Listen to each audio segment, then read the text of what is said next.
And I think in reality that there is no ceasefire. I was watching coverage of this last night, flipping around, obviously watching your show, Jesse, and then perusing some other channels. And there were split screens between, White House announces ceasefire and missiles raining down on the Israelis.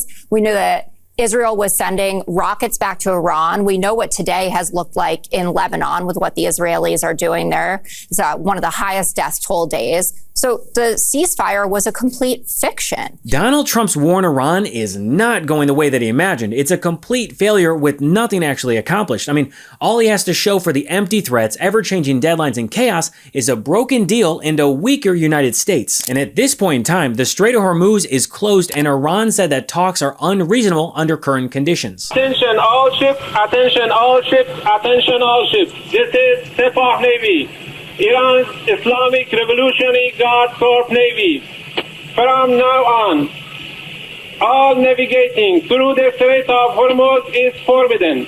No ship in every type is not allowed to pass from a Strait of Hormuz till next notice. Way to go, Donnie. As of today, who controls the Strait of Hormuz? Again, these statements were put out 12 hours ago. We expect that the Strait will be opened immediately. As I've said earlier, we have seen an uptick in traffic in the Strait, and it's something that we are monitoring minute by minute, hour by hour as the days go on. I'm asking who controls the Strait right now? Caroline Leavitt won't answer who controls the Strait of Hormuz, but she is desperately trying to frame this like some sort of heroic success by saying this is a victory for the United States that President Trump and our incredible military made happen. Meanwhile, Hegseth is lying to the public.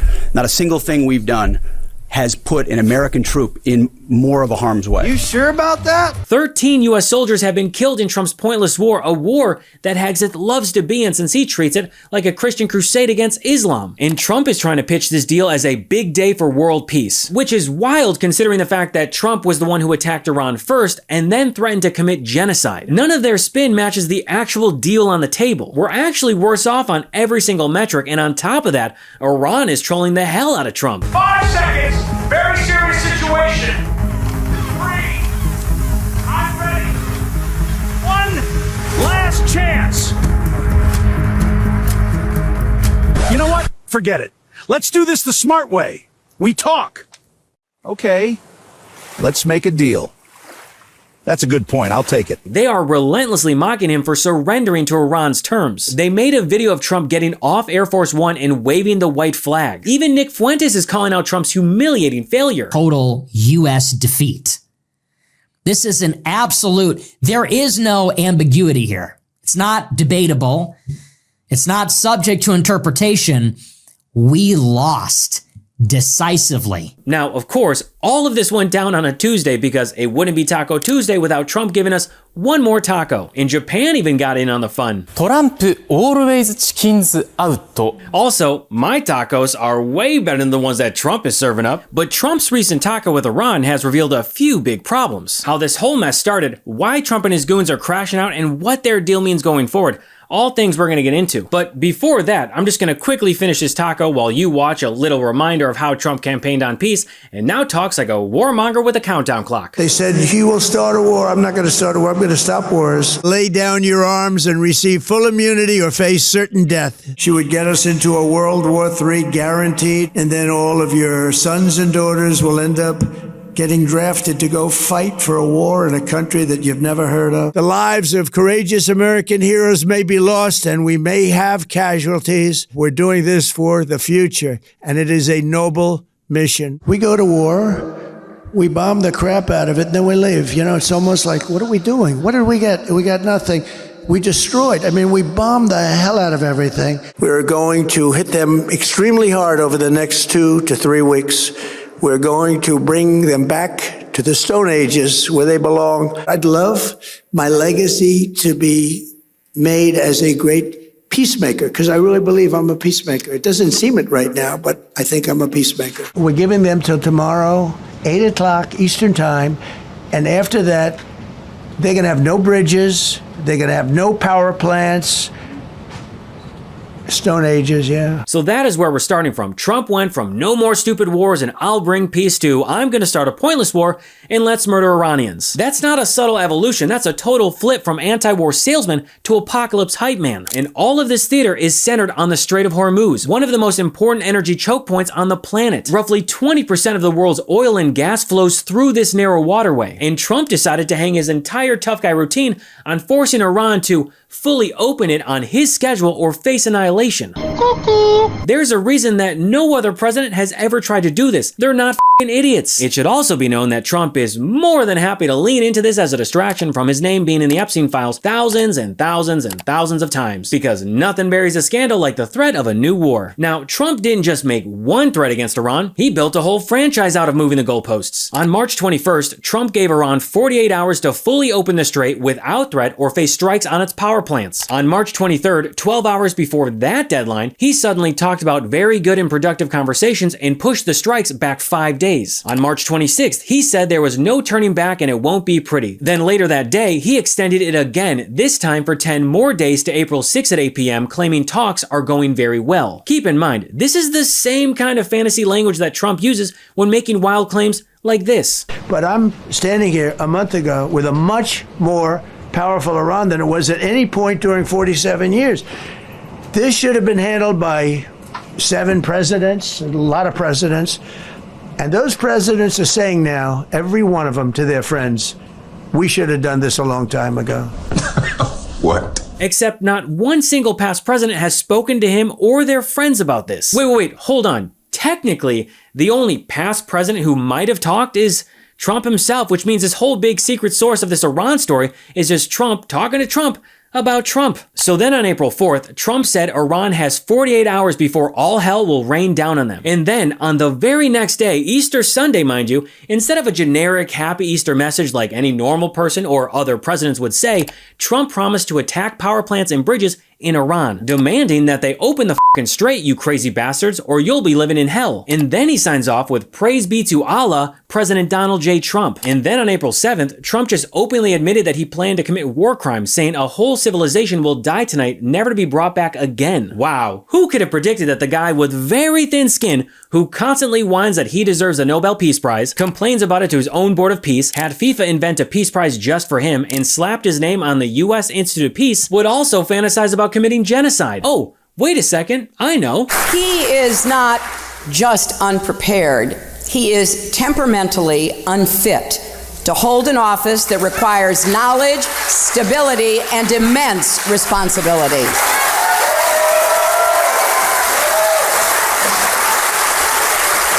This is not someone who should ever have the nuclear codes, because it's not hard to imagine Donald Trump leading us into a war just because somebody got under his very thin skin.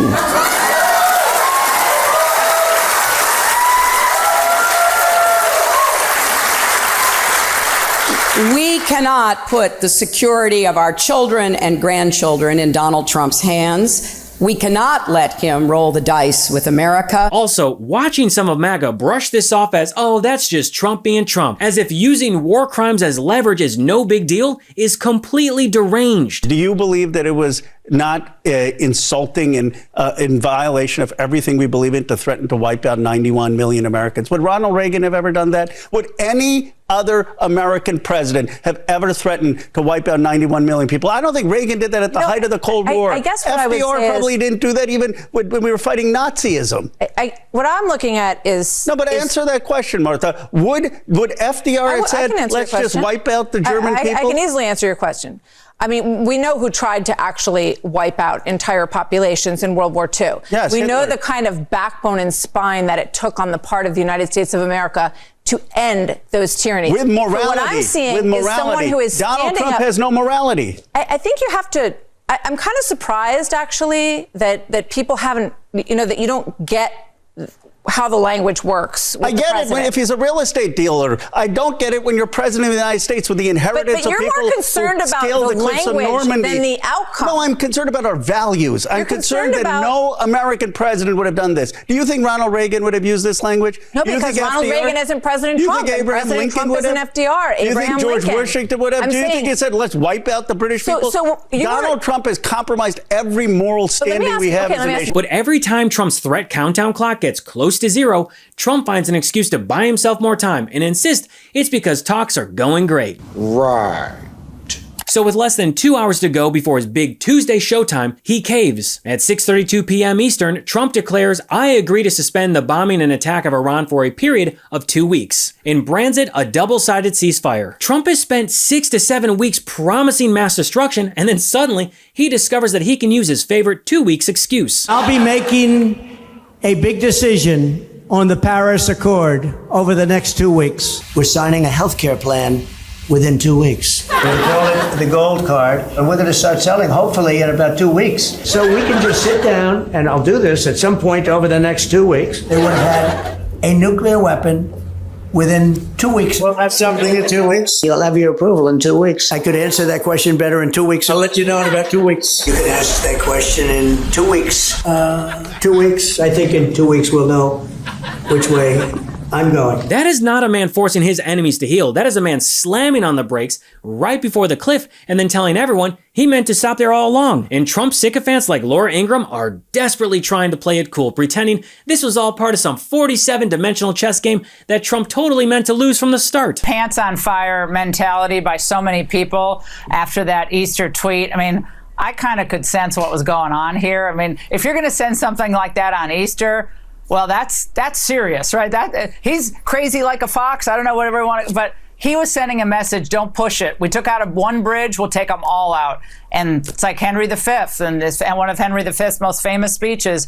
We'll have to take you down to the absolute stud of a building to get you to pay attention, and that's what happened. Notice how she never talks about the actual deal itself? Well, that's because the second you look at what Trump claims we got versus what Iran actually got in the proposed deal, well, the master negotiator evaporates and you're left with a guy who shouted, stalled, and then signed on to the other side's terms. Idiot. But not all of Trump's sycophants are here defending his chess wizardry. Now, as you can imagine, that post did not go over well with the Iranians or with many Americans. I mean, I don't know about you, but I am sick of this shit. I'm sick of it. Can't he just behave like a normal human? I mean, honestly, like the president, 3D chess, shut up. Shut up about that shit. Well, that's interesting since Megyn Kelly said this a few days ago. I mean, honestly, Trump could drop a nuke and I'd still vote Republican over those people because they want to. Fifth Avenue voter. In some ways, I really am. But honestly, what they want to do is nuke our own country. Now Trump says we have already met and exceeded all military objectives and that we are very far along with a definitive agreement concerning long-term peace with Iran and peace in the Middle East. Here's the reality. Iran sent Trump this 10-point plan weeks ago. This is not some sort of peace offer that magically appeared because he threatened to wipe out a whole civilization. The deal, the 10 points that they sent in response to our 15 points, allow them, as Dana said, to control the Strait of Hormuz and to decide what they charge. So that could be $2 million per tanker, and they split that with the Omanis, or then the FT reported this morning a proposal to do $1 for every barrel, and they want it to be paid in crypto. Which would be untraceable. And we know that because Donald Trump loves to be paid in crypto. No shutting down of the nuclear program. You can continue to enrich uranium. The leadership, not a problem. Can keep supporting those proxy forces. That's the Hezbollah problem. And then that sanctions would be lifted. We already took off $14 billion in sanctions.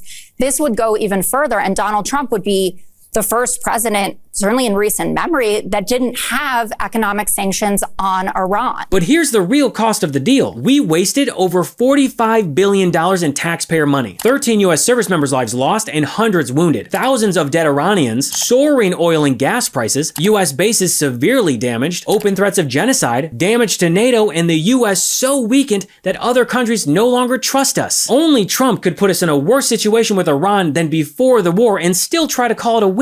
But hey, I guess that's the art of the deal. Leave with less than what you came with. And don't forget, Trump is the one who constantly brags about tearing up Obama's Iran nuclear deal, JCPOA, the agreement that was actually constraining Iran's program and keeping this kind of crisis in check. So you have to be out of your goddamn mind if you think that we are ever walking away with a W on this one. And now's the point where Trump and his goons start to really crash out. Stephen Chung, who has the temperament of a child, jumped onto Twitter to attack someone who shared the 10-point plan. You have no idea what the f you're talking about, you loser. Go back to whatever hole you crawled out of because you clearly can't read. Actually, it would be MAGA who can't read. This deal was shared by Iran's Supreme National Security Council, the very same deal that Trump posted about on Truth Social. We received a 10-point proposal from Iran and believe it is a workable basis on which to negotiate. It's not our fault that Trump doesn't know what he agreed to. On Truth Social, he ranted, the alleged statement put out by CNN World News is a fraud, as CNN well knows. CNN is being ordered to immediately withdraw the statement with full apologies for their, as usual, terrible reporting. Results of the investigation will be announced in the near future. In another post, he said, no one can believe that fake news CNN put out a knowingly false and dangerous statement pretending it came from the upper levels of the Iranian government. It didn't. Except again, it did, but